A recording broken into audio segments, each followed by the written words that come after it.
क्या चांद हम इंसानों की पहुंच से बाहर होता जा रहा है? क्या हमारा चंद्रमा हमारे लिए खतरा बनता जा रहा है? हमारे सौरमंडल में हमारी पृथ्वी का एकमात्र प्राकृतिक उपग्रह चंद्रमा है। ये हमारे सौरमंडल का वो एकमात्र आकाशीय पिंड है जिसके बारे में अभी तक हमें सबसे ज्यादा पता है। ये वही चंद्रमा है जिस पर पृथ्वी के बाद सबसे पहले जीवन होने की कयास लगाए जाते रहे और इसी चंद्रमा पर सबसे पहले वैज्ञानिक खोज भी शुरू हुई। इसी चंद्रमा पर सबसे पहले पृथ्वी से सैटेलाइट भी भेजे गए और इतना ही नहीं, इसी चंद्रमा पर धरती से एस्ट्रोनॉट भी भेजे गए। इतने सारे प्रयासों के बावजूद भी आज हम पूरी तरह से ये कह नहीं सकते कि आज हम चंद्रमा के चप्पे चप्पे से वाकिफ है। जी हाँ दोस्तों, आज भी चंद्रमा पर बहुत कुछ ऐसा है जिसके बारे में हम पूरी तरह से अनजान है। हमारा चांद कई करोड़ों साल पुराना है और जिस तरह के हालात वर्तमान में चांद पर बने हुए उस हिसाब से चंद्रमा पर जीवन की कल्पना करना नामुमकिन है। लेकिन ऐसा बिल्कुल भी नहीं है कि हमारा चांद पूरी तरह से मृत है, बल्कि यहाँ कई तरह की प्राकृतिक घटनाएं घटती रहती है जिनका सीधा संबंध हमारी पृथ्वी पर भी पड़ता है। पिछले करीब 200 सालों से भी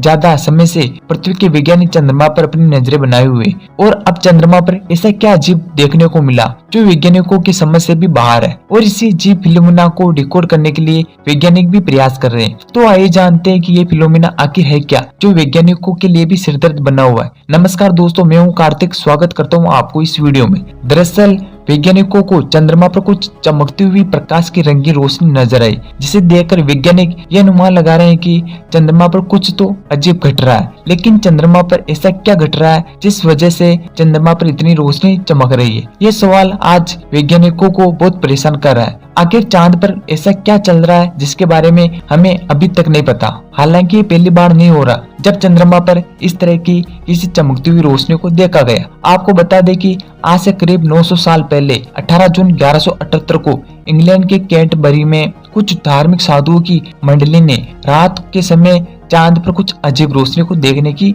बात कही है। ऐसा नहीं है कि उन्होंने एक बार देखा, बल्कि कई तरह की रोशनी को उन्होंने कई बार नोटिस किया और इसका वर्णन उन्होंने अपनी किताब में भी लिखा। उन्होंने बताया कि अमावस्या की रात को चांद बेहद छोटा नजर आ रहा था जिस पर कुछ चमकती हुई रोशनी दिखाई दे रही थी। ये रोशनी एक छोटे से पार्ट में दिख रही थी। ये रोशनी कभी 1 किलोमीटर व्यास तक की दिखाई देती और अलग अलग समय पर ये रोशनी कभी 1000 किलोमीटर व्यास तक की दिखाई देती थी। लोगों ने बताया कि इस रोशनी को कभी वो छोटे टाइम पीरियड यानी 1 सेकंड के लिए देखा गया तो कभी ये रोशनी 30 मिनट तक भी दिखाई देती। हालांकि पहले इस तरह की देखे जाने वाली रोशनी पर वैज्ञानिकों ने ज्यादा ध्यान नहीं दिया, लेकिन साल 1958 में पहली बार इस तरह की चमकने वाली रोशनी को वैज्ञानिकों ने ऑफिशियली ऑब्जर्व किया और चांद पर रंगीन प्रकाश की एक चमक को देख के जाने का दावा किया, जिसके बाद से इस तरह की फिनोमेना को टीएलपी यानी ट्रांजिट लूनर फिनोमेना कहा गया और फिर वैज्ञानिकों ने इस पर खोजबीन शुरू कर दी।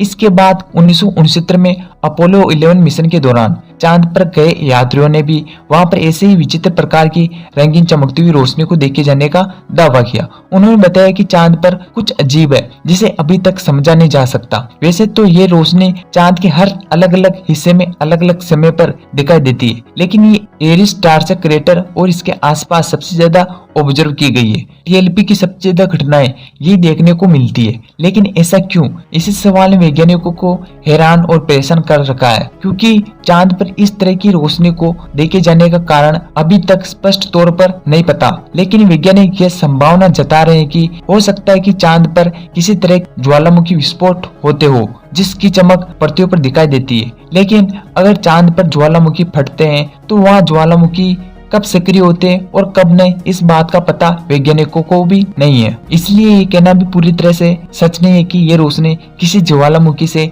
निकलने वाले प्रकाश की हो सकती और चांद पर ज्वालामुखी का फटना कोई साधारण घटना नहीं हो सकती। दोस्तों, चांद पर घटने वाली प्रत्येक घटना का हमारी पृथ्वी से सीधा संबंध होता है। ये तो हम सब जानते हैं कि चांद की वजह से ही हमारे समुद्रों में ज्वार भाटा आता है। इसीलिए यदि चांद पर कोई भी प्राकृतिक घटना घटती है तो इसका सीधा संबंध हमारी पृथ्वी पर जरूर पड़ेगा और अगर इसका पृथ्वी पर असर पड़ेगा तो जाहिर सी बात है कि हम इंसानों पर भी इसका असर देखने को मिलेगा।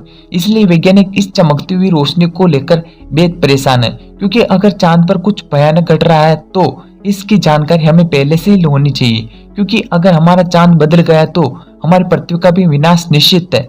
चांद पर इस प्रकार की दिखाई देने वाली चमकती हुई रोशनी को लेकर कुछ वैज्ञानिकों का यह मानना है कि यह रोशनी चांद पर गिरने वाले एस्ट्रोनॉइड की वजह से पैदा होती होगी जो हमें धरती से दिखाई देती है, क्योंकि चांद पर आए दिन उल्कापिंड गिरते रहते हैं जिसकी वजह से ये रोशनी नजर आती है। ये बात थोड़ी बहुत सच भी लगती है, लेकिन असली सच क्या है ये तो आगे रिसर्च के बाद ही पता चल पाएगा। इसके अलावा कुछ वैज्ञानिक ये भी मानते हैं कि चांद पर दिखने वाले प्रकाश का कारण चांद पर मौजूद रंगीन गैसीय कोहरा भी हो सकता है, या फिर चांद पर किसी तरह से गैस लीक हो रही है।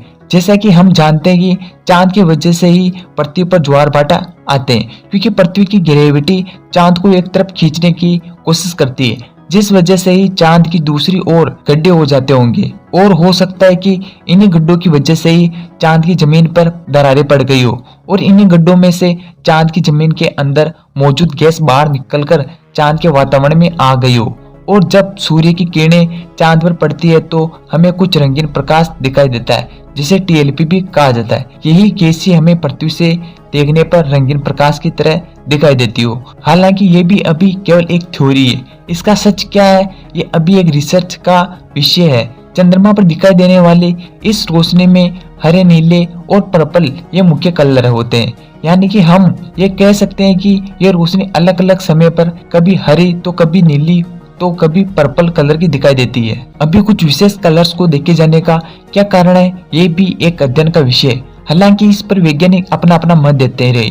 कुछ वैज्ञानिकों का मानना है कि हो सकता है कि चंद्रमा पर इस तरह के रंगों का प्रकाश दिखने का कारण रंगीन गैसीय कोहरे हो, लेकिन वही कुछ अन्य वैज्ञानिकों का मानना है कि ये सब रेडियो एक्टिव तत्वों की वजह से होता है।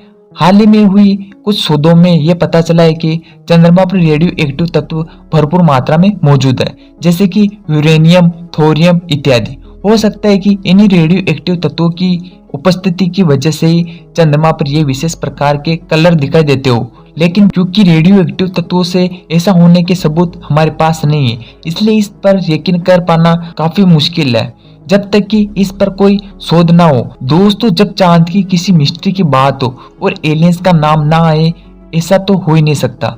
जी हाँ, सही सुना आपने, एलियंस। कुछ लोगों का मानना है कि चांद पर एलियंस अपने कुछ स्पेस स्टेशन बना रहे हैं और इन्हीं स्पेस स्टेशन की रोशनी पृथ्वी पर दिखाई देती है, जिसे अभी तक वैज्ञानिक पृथ्वी के लोगों से छुपाते आ रहे हैं। लेकिन इस बार वैज्ञानिकों ने इस बात से साफ इनकार किया है। वैज्ञानिकों का कहना है कि चांद पर जो वातावरण है उसमें इंसान के साथ साथ एलियंस का सरवाइव करना भी नामुमकिन है, इसलिए वहाँ एलियंस का अड्डा हो इस बात की संभावना बहुत कम है। खैर, जो भी हो, चांद पर दिखाई देने वाले ये टीएलपी हमें ये बताते हैं कि चांद के बारे में अभी हम बहुत कुछ नहीं जानते और ये हमारे लिए किसी खतरे से कम नहीं है। और वैज्ञानिक आज टीएलपी की इस रहस्य को सुलझाने का प्रयास कर रहे हैं। इसलिए वैज्ञानिक एक ऐसा टेलीस्कोप बनाने जा रहे हैं जिससे टीएलपी को अलग अलग एंगल से ऑब्जर्व किया जा सके। टीएलपी को ऑब्जर्व करने के लिए यह बनाया जाने वाला ये टेलीस्कोप बेहद खास है, क्योंकि कुछ अन्य वैज्ञानिकों का यह भी मानना है कि हो सकता है कि यह प्रकाश चंद्रमा पर ना दिखाई देता हो, बल्कि ये प्रकाश चंद्रमा पर देखा जाने वाला कोई उलझन हो। अब आप ये सोच रहे होंगे कि ये उलझन कैसे हो सकता है। तो दोस्तों, हम अच्छी तरह जानते हैं कि ब्रह्मांड में लाखों करोड़ों पिंड यूं ही घूमते रहते हैं। इसके अलावा पृथ्वी की कक्षा में मौजूद सैटेलाइट भी घूमते रहते हैं। हो सकता है कि जब कोई पिंड या सैटेलाइट चंद्रमा के निकट आते हो और वो हमें प्रकाश के रूप में दिखाई देते हो, ऐसा होना पूरी तरह से संभव है। इस बात को ध्यान में रखकर ऐसा टेलीस्कोप बनाया जा रहा है जो हमें चांद पर दिखाई देने वाले टीएलपी को अन्य पिंडों से अलग करके ऑब्जर्व करने में मदद करे। दोस्तों, ये मिशन बेहद मजेदार होने वाला है और मजेदार होने के साथ साथ बहुत खतरनाक भी होगा। ये मिशन हमें टीएलपी को पढ़ने में मदद करेगा, जिससे हम चंद्रमा से होने वाले खतरे को जान सकते हैं। तो दोस्तों, आप इन टीएलपी के बारे में क्या मानना है हमें कमेंट करके जरूर बताएं। अगर आपको ये वीडियो अच्छा लगा हो तो इसे लाइक करें और चैनल को सब्सक्राइब करके हमें सपोर्ट करें। और हाँ दोस्तों, आप ये वीडियो फेसबुक पेज पर देख रहे हो तो पेज को फॉलो एंड लाइक जरूर करें, ताकि आपको आगे भी ऐसे अमेजिंग वीडियो मिलती रहे।